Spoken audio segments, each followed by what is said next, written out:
નમસ્કાર દોસ્તો, પારસ સ્માર્ટ બજાર ટેલિગ્રામની ક્લાસમાં તમારું સ્વાગત છે. દોસ્તો, આજે આપણે જોવાના છે બેંક ડિટેલની એન્ટ્રી.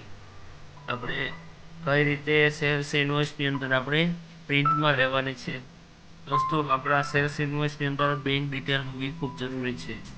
તો દોસ્તો, ચાલો શીખીએ બેંક ડિટેલ એડ કઈ રીતે આપણે કરવાની છે આપણા બિલની અંદર.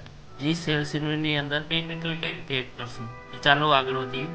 બેંક ડિટેલ દોસ્તો, તો ચાલો આપણે બેંક ડિટેલ એડ કરવા માટે આપણે જઈશું વાઉચરની અંદર. આપણે જઈશું અપ કી દબાવી. આપણું આ વાઉચર છે. હવે આપણે કંટ્રોલ પી સ્ટેપ 1 સેલ્સ વાઉચર ઓપન કરવાનું. સ્ટેપ 2 કંટ્રોલ પી ની એન્ટ્રી કરો. કંટ્રોલ પી દબાવવાનું છે. ત્યારબાદ થર્ડ સ્ટેપ 3 કન્ફિગરેશન સી ને ક્લિક કરવાનું છે. કન્ફિગરેશન સી સ્ટેપ 4 કન્ફિગરેશન ને સિક કર્યા પછી સો બેંક ડિટેલને યસ કરવાની છે. સ્ટેપ 5 બેંકનું નામ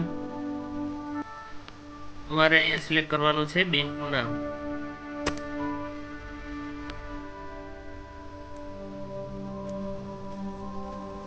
તમે ડિફોલ્ટ સેટ કરેલું છે. સો બેંક ડિટેલને તમારે યસ કરવાની છે.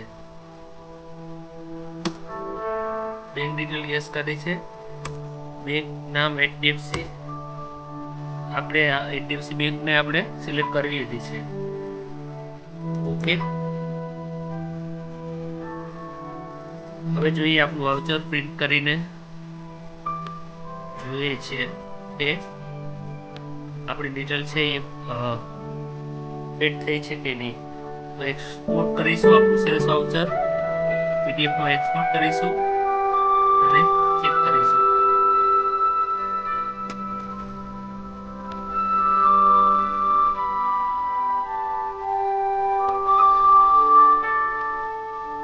સ્ટેપ 7 દોસ્તો, આપણું વાઉચર ઓપન થઈ ગયું છે.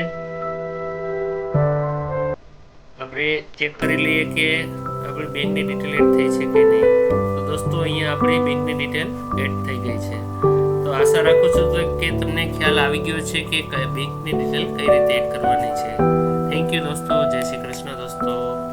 મળીએ આપણે નેક્સ્ટ લેક્ચરમાં. Thank you so much.